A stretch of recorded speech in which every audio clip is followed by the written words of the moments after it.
What's going on, everybody? It's Dr. Delatorro. Welcome back to my channel. Listen, I've given literally thousands of presentations all over planet Earth. And can I tell you something? 99% of the time, I've never met the people that I'm actually getting ready to speak or present to. One, and two, I do not do exactly what they do for a living. Those two things alone can create massive amounts of angst, fear, concern, worry that's allowed us to be massively successful in speaking in front of audiences that I've never met, and speaking in front of audiences where I don't do what they do for a living has been this very, really simple 5-step framework that I'm getting ready to download for you right now, that if you apply this, take great notes, it will immediately have a massive impact on your ability to present more powerfully, present better, crush the stage, and impact audiences. I'm not just talking theory here. We created an entire docuseries called the Monetize Your Message docuseries that's really, really incredible. And when you watch that docuseries, you will see how we went behind the scenes and showed you the soup to nuts of giving a full-blown presentation from start to finish. We'll put a link in the description. We'll also post a quick little thumbnail here. But watch this. I'd never been in front of that group before.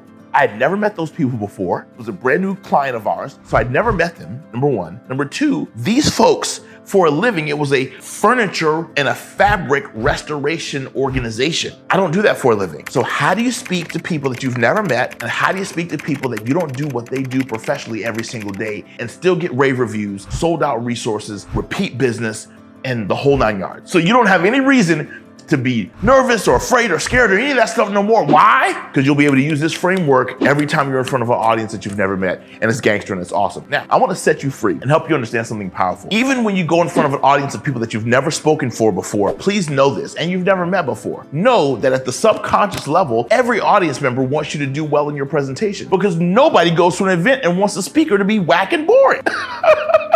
Think about that. When you go anywhere, I don't care if it's church or a concert or a chamber of commerce meeting or a conference, do you go into that meeting saying, man, I hope that that speaker is unprepared. I hope that that speaker falls flat on their face. I hope that that opening keynote is disgustingly bad. No, we all go into these events with high hopes and high expectations.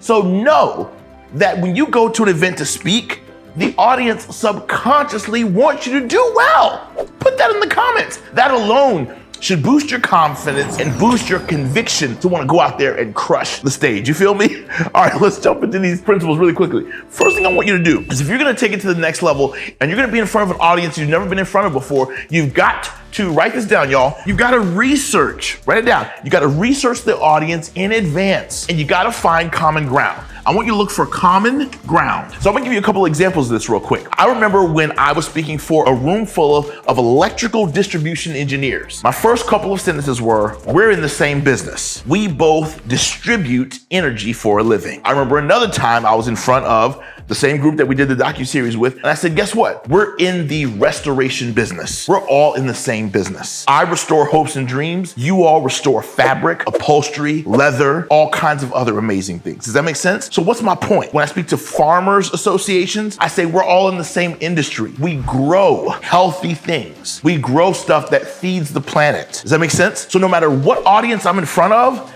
I find a way, I do my research, I go to their website, I go to their LinkedIn pages, I follow them on several platforms, and I see what's important to them. I ask my client to send me some latest research, latest case studies, latest information, and from that, I find something in my story, something in my business, my brand, my own content, my own research, my own battery of content, online course content, etc., the books I've written. I find some common ground between what I believe and what the client believes. That's the first thing I do to build confidence to go in front of a group of people I've never been in front of before. Second thing I do is I make sure that I attend at least one pre-event function, okay? Make sure that if it's a virtual presentation, that you are participating in some type of a like if they're anticipating a great turnout for the conference, go on their LinkedIn profile, be a part of a pre-networking thing that they've got going on there. If they have a Facebook group with all the people who are already registered for the conference and folks are already in there networking and things of that nature, jump in that Facebook group, start interacting, right? What that's gonna do is it's gonna turn a cold audience into a warm, excited audience of people who cannot wait to hear you. So although this is a room full of people virtually or live that you've never met, guess what, my friend? simply by doing that pre-networking, or if it's a live event, going to the networking event that happens the night before. Game changer. I know a lot of speakers that don't do this. They're like, nah, the client only paid for me to be on stage at this amount of time. That's all I'm attending. What I've learned is that there is a massive difference in engagement and in growth and in transformation and in impact when I attend the pre-networking event that happens at the conference before the big show. Does that make sense? And if you want to be a top-ranked keynote speaker, I highly encourage that you do the hobnobbing and the networking in a little bit to get people accustomed to you, and also you'll get a chance to get accustomed to them, hear their languaging, hear their phraseology, hear terms, hear buzzwords that mean something to them, and be able to incorporate those into your presentation. It's an absolute game changer when you can get up in front of the presentation during your keynote and you can say, yeah, I was talking to Lisa and John last night over cocktails, and one of the things we discussed is this. When you can call out a member on the team, hey guys, can we clap it up for Nathan and Lisa, who just had a brand new baby, our head of HR? Isn't that exciting? Their new baby, Elizabeth. Isn't that beautiful? Even though you're brand new to their organization, just by knowing the names and knowing what's important to some of their key leaders, this is information that you would not have found if you didn't go to the steak dinner the night before, if you didn't go to the board dinner the night before, if you didn't go to the pre-networking function or the mixer or the casino night or whatever, or their Havana night or whatever they call it, right? If you didn't go to that pre-event function, you wouldn't know all this intel that you can build into your presentation. So that's another fantastic way to really build rapport and build relationship before you go in to deliver the keynote, right? Now, during your presentation, you want to make sure that you provide some powerful data that the client really needs. Provide really compelling data. Once you're in the presentation, provide some really cool data that will help that organization go to the next level. So for example, if you're speaking for a sales organization, and let's say that sales organization is using a brand new sales software to help with pipeline, to help with conversion, to help with follow-up and follow-through of leads and prospects, maybe provide some data and research about how that new software is being used by other companies and the results of the usage of that new software by these other companies and how it scaled those other companies' businesses. That will then inspire the people that are brand new to this software to really take that new software seriously. That's bringing new data to this audience to help that audience go to the next level. And what it's gonna say to the people that booked you to come and speak is, it says to them, man, she really did her research. He really did his research enough to know that we're using this new software and that we really want to inspire our teams to use this new software to scale our profitability and our bottom line. I think, y'all, this stuff is so gangster, man. Y'all better be fired off in the comments, man, because this stuff is gonna put cha-ching in your pocket, baby. This is how you speak to audiences that you've never met. You don't even do what they do for a living, but you create that common ground of connection with them, and man, they're gonna want to work with you over and over and over again. So very, very important, right? Number 4, have someone, like, before you speak, before you get on stage, I call it transfer credibility. Have someone that organization really respects be the person that introduces you, right? So make sure, and 9 times out of 10, the client's gonna do this for you, but make sure that the client puts somebody up to introduce you who has a tremendous amount of respect in the eyes of the organization. And make sure that whoever that person is, and you'll probably know who's introducing you weeks, if not months before the actual event, make sure that you spend time with that person, giving them access to some of your videos, some of your content, some of your information, maybe sending them a free copy of your book, so that person is absolutely in love with you. Because when the person that introduces you is the same person that the audience that you're getting ready to speak in front of has massive respect for already, it's an automatic transfer of credibility, okay? It's called walking with a tiger. It's an African proverb and it's an African metaphor. And basically what it means is when a baby tiger and a baby monkey are born at the exact same time, of course, you know, their full-grown sizes are massively different and the amount of respect that they have in the jungle is massively different. And those two individuals become friends at birth somehow. As they grow up and as they mature, the respect in the jungle that's on the tiger will also be on that singular monkey, okay? So for the rest of that monkey's life, even when that monkey is on its own in the jungle and all the animals in the jungle will respect that monkey as if it was that tiger without having the same gravitas, size, biting power, strength, claw strength, all that stuff. Why?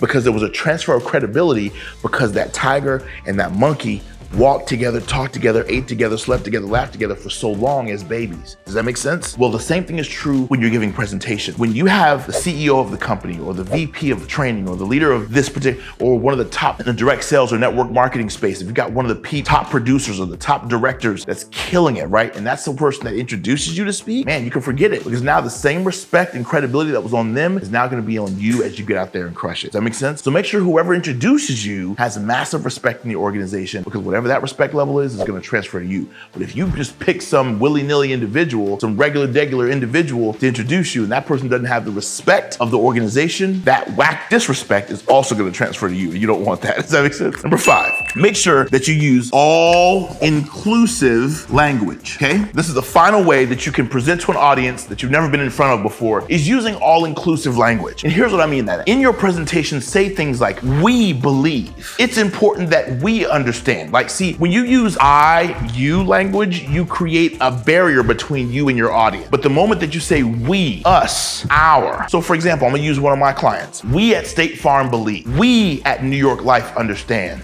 We at McKesson follow this philosophy. Does that make sense? Our primary belief is this. And when you use we, us, our, team, family, group, when you use those words, that's all-inclusive, all-encompassing language, and it makes everybody in the room feel included. But guess what? The audience feels that you're included in their journey. So here's how you get repeat business. This is free. This is not even part of this presentation. Watch this. What if you said, I cannot wait to see how we all show up at next year's conference. Isn't it going to be incredible once we've applied everything that we've learned at this year's conference at the 2024, 2025 conference? Does that make sense? We are going to come back to next year's conference so excited, so on fire, having hit all of our goals and having implemented this new software. It's going to be incredible. And I can't wait to celebrate with each and every one of you all. Thank you so much. Does that make sense? By using that inclusive language, it now gets the audience already thinking about you being at next year's conference, but you got to get booked for next year's conference. Does that make sense? So just using those phrases will put you in a powerful position to be able to speak to folks that you've never spoken to before and be impactful. And the last thing that I'm going to say to you that's going to be really, really impactful, and this is one of the things that I teach all of my speakers in my 3-day Crush the Stage program and in our Inner Circle program. This is so vitally important. When you speak to audiences you've never spoken to before, and when you're getting in front of groups that you've never met before, it is vitally important that you teach principles. Write that in the comments for me. Teach principles. And what I mean by that is this. When you teach a principle, right, in the run of 1 month, I can speak to orthodontists, chiropractors, pharmaceutical sales representatives, direct sales people from 2 or 3 different companies, 2 different church denominations, and 2 entrepreneur groups, all in the same month. So how the heck can I give a presentation to multiple audiences and still be able to deliver? And I've never met any of these folks a day in my life before because I teach principles. And I think that's so vitally important, right? So if you're enjoying this kind of content and you want me to do a separate video on how to teach principles,